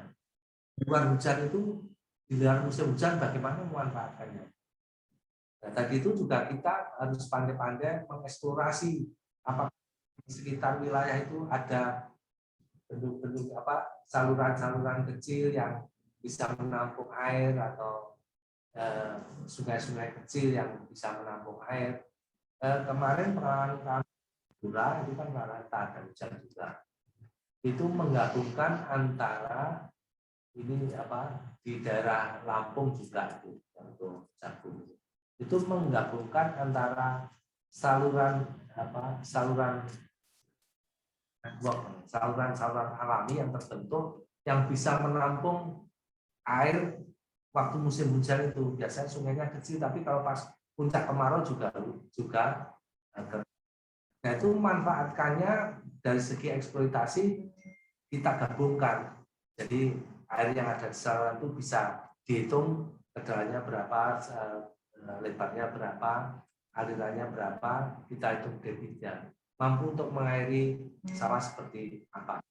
Nah biasanya petani itu kalau untuk padi ini ya, untuk padi biasanya dia menggunakan dilep, padinya tidak bagus, padahal tidak seperti itu. Ini ada terkait dengan pengairan sistem AWD. Padahal menurut beberapa penelitian banyak kawan-kawan padi dan kawan-kawan iri dan kami sendiri sudah melakukan, tidak harus dilep. Jadi dengan alternate wet and irrigation, jadi pengairan basah kering itu masih signifikan untuk menjaga produksi padi itu sendiri. Ya. Jadi biasanya hitung-hitungan kawan-kawan PUPR itu irigasi untuk padi itu untuk irigasi sawah itu 1 liter per detik. Padahal kalau kita lakukan dengan AWD atau with and dry itu hanya memerlukan 0,7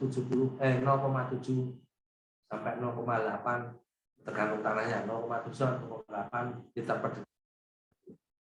Caranya tadi itu ya di dalam gasan pralon, jadi secara manual bisa kita amati kalau sudah retak terus ke dalam SOP pasca panen.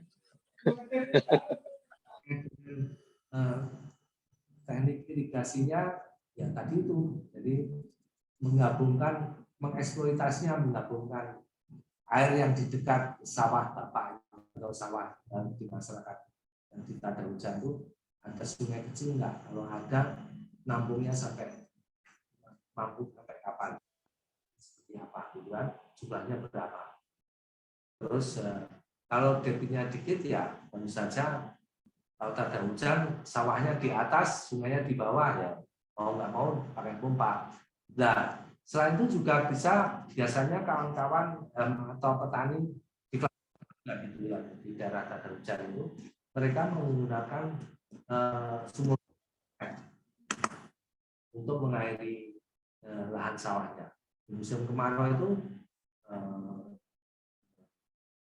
di Klaten, saya terakhir di daerah mana itu Sulawesi Selatan itu juga mereka menggunakan sumur-sumur paten untuk mengairi sawahnya. Tentu saja dengan teknik irigasi yang hemat air tadi sudah saya sampaikan. Pakai apa ini anunya? Jadi bisa menghemat air kalau tentu saja untuk saluran tertutup pipanisasi perlu dana tambahan untuk petani ya. Nah, yang kedua kita harus pandai nanti kalau membuat sumur pantek kalau tidak pakai geoscan gitu kan, memilih sumurnya, naruh sumurnya di mana itu juga banyak di masyarakat di petani itu ada yang punya intuisi untuk melacak kira-kira di sini ada ya. Tapi paling tidak pengalaman yang sudah kita dapatkan selama didekatkan di sungai kecil itu, jadi disodet di situ sumurnya dibuat di pinggir sungai itu pasti dijamin ada airnya tidak terlalu dalam dibandingkan di setelah itu dipompa disalurkan dengan pipa. Memang harus pakai pipa tetapi menjadi lebih hemat. Kalau di Klaten kebanyakan di sumur pantainya di pompa, dikocor langsung di sekitarnya, dialirkan terbuka, selalu terbuka, dan sehingga kehilangan airnya menjadi lebih banyak. Jadi memang kita harus pandai-pandai mengidentifikasi air yang ada itu berapa sih cukup untuk mengairi yang terus upayanya pakai apa? Ada sama sekali nggak ada sungai atau jauh, ya mau nggak mau kita harus ngebor air tanah tadi. Nah, biasanya tukang bor di masyarakat itu sekarang sudah punya feeling gitu. Kalau di scanner jadi mengatakan mungkin di sini ada airnya. Yang kedua irigasi otomatisasi di pedesaan. Jadi itu sudah banyak teknologi yang dikembangkan pribadi. Jadi kalau nggak ada listrik syukur nanti mudah otomatisasinya karena nanti pakai timer dan sebagainya itu kapan harus mengirigasi, jumlah irigasinya berapa lamanya itu sudah bisa dilakukan. Jadi ini juga sesuai dengan kebutuhan tanaman. Jadi kalau airnya sedikit ya jangan untuk padi. Ya. Padi itu ada 0,7 liter per detik. Ya. Jadi upayanya apa? Sayuran atau yang lainnya bisa serealia yang atau sayuran yang dipakai. Jadi otomatisasinya seperti apa? Kita hitung itu kebutuhan airnya maksimum 0,6 liter per detik per hektar. 0,6 liter per detik per hektar.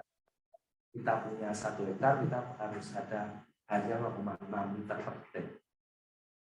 Ya. Mengotomatisasinya seperti apa? Kalau kita punya 5 hektar, berarti 5 kali 0,6 harus ada 3 liter. 3 liter per detik. Nanti kan harus ngocor terus 5 liter, enggak seperti itu. Jadi bisa dikalkulasi juga begini. Jadi kalau 5 liter per detik, berapa tadi? 5 hektar, berarti 3 liter per detik. Itu kalau 1 jam perlu berapa? 4 liter. Berarti dikalikan 3.600. Jadi ada 14 atau berapa. Dan dari situ baru di-setel alatnya, timernya. Alat irigasi kita itu bisa memprotkan berapa liter per detik. Ya, kalau spray jet itu kemampuannya bisa bisa 0,1 liter per detik tergantung banyak ya. Nah, dari situ baru diatur. Jadi kalau dalam 1 jam atau nggak usah 1 jam, pengalaman kemarin waktu kita setting untuk otomatisasi irigasi untuk mangga, kita hitung tanaman mangga itu berapa dalam satu hari harus ada 25 liter air per pohon.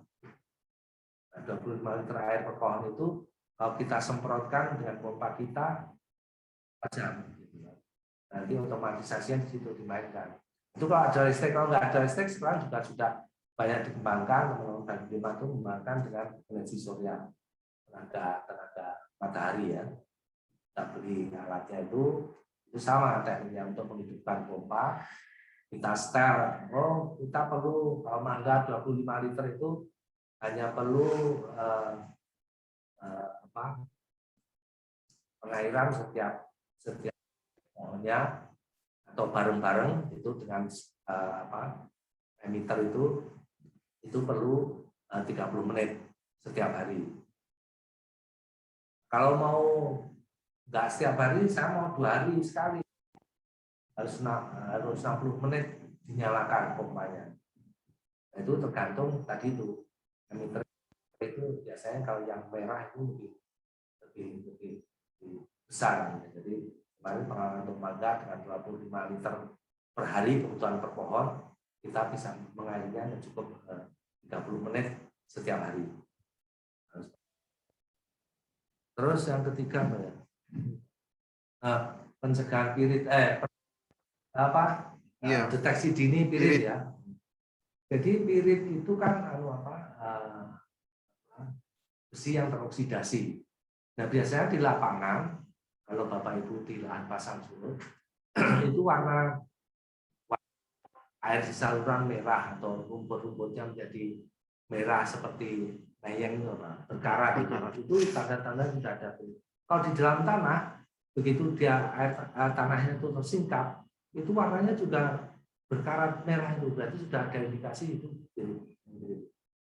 Nah tergantung kedalamannya ada di mana ini piritnya, ada di permukaan atau di 50 cm atau di mana itu tergantung. Jadi kalau pirit itu teroksidasi atau itu teroksidasi itu warnanya menjadi warna merah itu jadi langsung kelihatan ada merah-merah gitu, rumputnya merah-merah, terus tanahnya juga disingkap jadi kayak berkarat, itu tanda-tanda ada pirit di situ.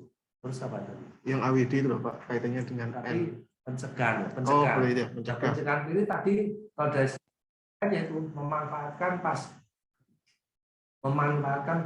pasang besar biasanya itu kan pasang besar itu biasanya air sungainya kan dapat dari daerah hulu terdesak oleh dari laut sehingga masuk ke saluran. Biasanya pasang-pasang besar kualitasnya jauh lebih bagus dari pasang-pasang kecil. Itu manfaatkan untuk mencuci pirit, dicuci, dihilangkan.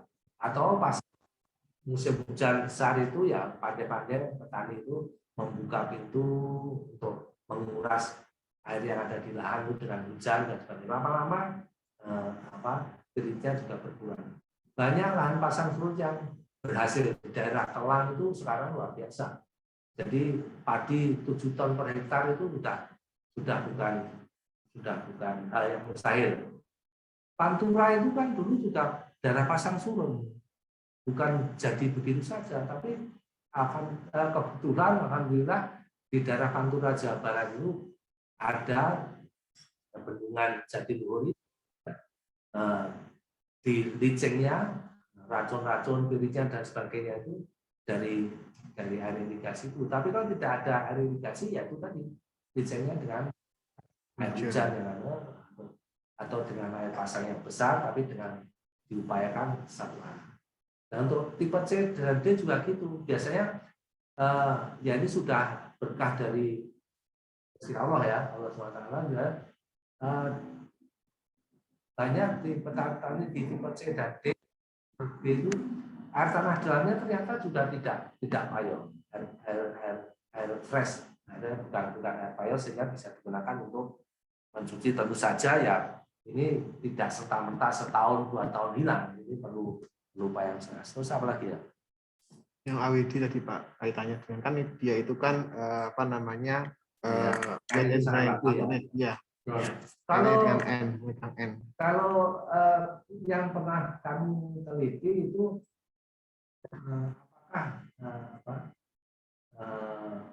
apakah ada pengaruh efisiensi nitrogen pembukaan nitrogen itu terhadap jenis irigasinya.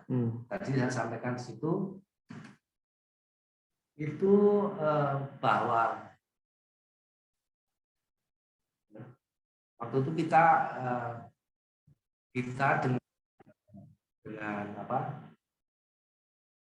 dengan IAEA Jabatan Indonesia dan batannya internasional melakukan penelitian efisiensi nitrogen dengan berbagai aplikasi pengenangan terus saturated artinya hanya macam-macam gitu. Ternyata dari segi efisiensi memang yang bagus saturated. April.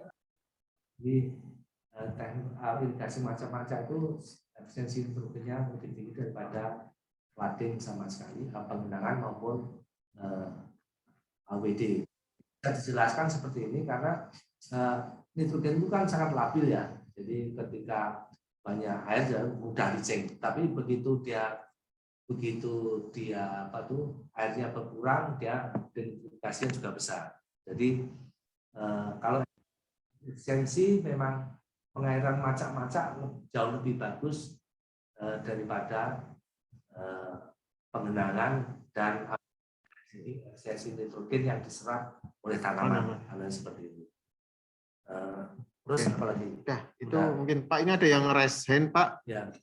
Ada Pak Imam Mashuri, mungkin Pak Imam Mashuri, apakah sudah bisa join?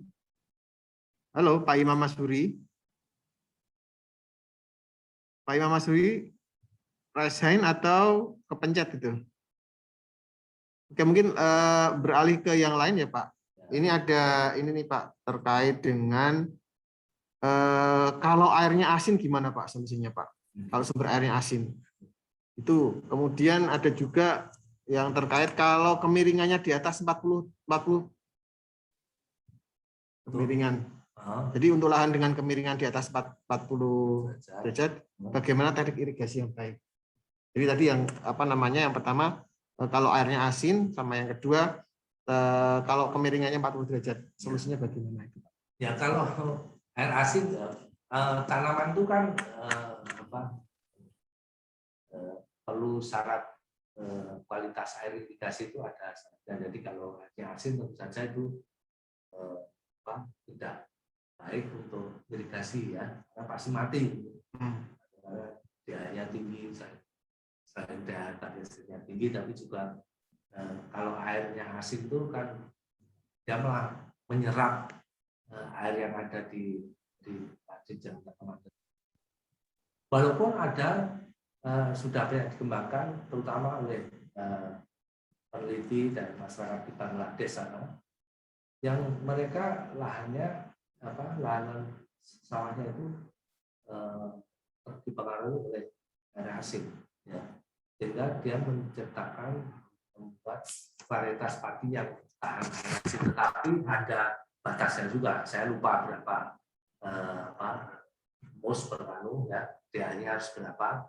Tapi sekarang sudah banyak dikembangkan, terutama di Bangladesh, karena memang sebagian besar lahan mereka terpengaruh oleh air asin. Jadi sehingga yang bisa tumbuh adalah ya varietas-varietas yang dikembangkan. Kalau mau untuk varietas padi, tapi mungkin teman-teman BB Padi juga sudah mengembangkan, tapi belum disebar ya, belum dianulan. Tapi kalau di Bangladesh sudah digunakan varietas yang tahan air asin. Kalau untuk tanaman non padi ya masih agak susah, kecuali saya nggak tahu dan di Israel sana juga begitu, tapi mereka di Israel itu mengairi pertanian anggur dan sebagainya itu dari air laut, tapi sudah dimurnikan, sudah nggak ada hasil lagi. sudah tidak ada. Tapi kalau untuk banyak dikembangkan, terutama di bahkan Vietnam juga sudah mengembangkan dan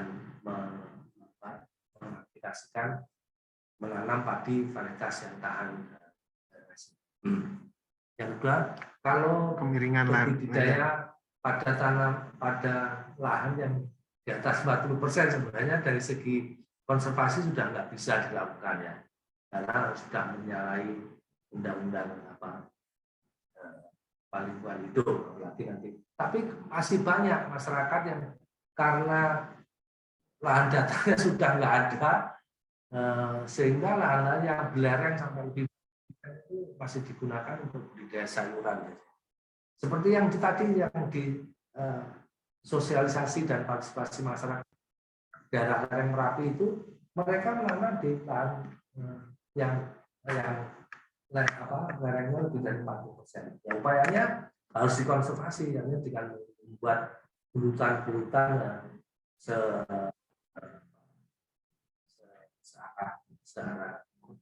secara kontur. Ya. Jadi upaya artinya bulutan itu sendiri kemarin itu pernah disampaikan oleh Pak Masbar pada BIMTEK sebelumnya, itu upaya konservasi dengan pembuatan bulutan yang secara kontur itu, selain itu konservasi tanahnya, jadi tanah tidak tererosi pada waktu hujan, tapi juga ternyata juga mengonservasi air tanah itu, walaupun tidak bisa dinikmati langsung oleh kawan-kawan yang di 40%, tapi di daerah yang lebih rendah, di daerah lebih hilir itu akan berdampak juga. Sumur tanahnya tidak dalam, karena konservasinya seperti itu. Nah, upaya irigasi yang dilakukan ya biasanya kalau di 40% asal ada airnya ya, yang paling ya tadi itu irigasi sprinkle mini yang itu hose spray tadi itu. Jadi irigasi dan emitter hose spray itu, sehingga air irigasi yang jatuh ke tanah itu sangat ringan, tidak memprovokasi untuk terjadinya erosi yang lebih lanjut. Mungkin ini waktunya sudah ini Pak, sudah sesuai jadwal kemarin Pak. Siap. Ada beberapa pertanyaan yang mungkin nanti bisa dikomunikasikan lewat medsos yang tadi ada di bantuan Bapak. Ya.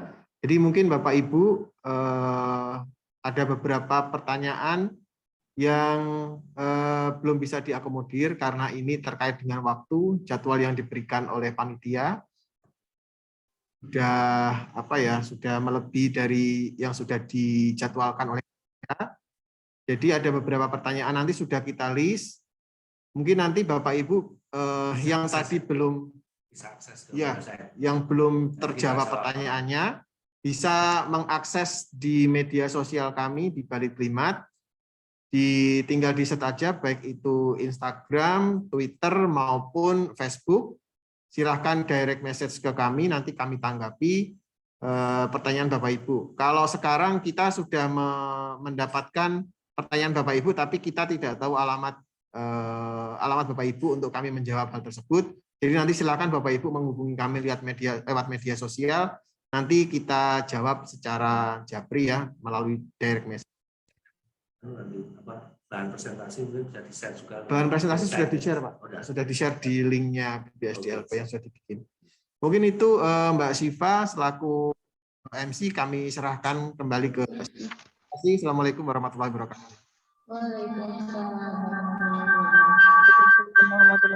Terima kasih kepada Bapak Insinyur Henry Setiawan Cesa dan Anggreni Hervani SPMEC atas materi dan diskusi yang sangat bermanfaat. Acara selanjutnya yaitu sesi foto bersama. Kepada peserta online diharapkan untuk mengaktifkan videonya.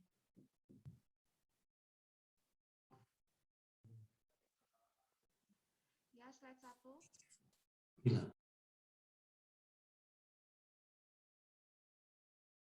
Slide 2.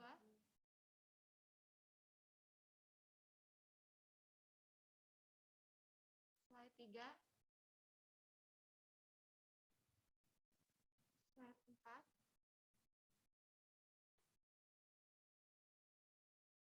slide 5, slide 6, slide 7, Hmm? 8, Suaranya nggak terdengar ya. slide 9, Suaranya terlalu pelan, Bu Sipa. slide 10,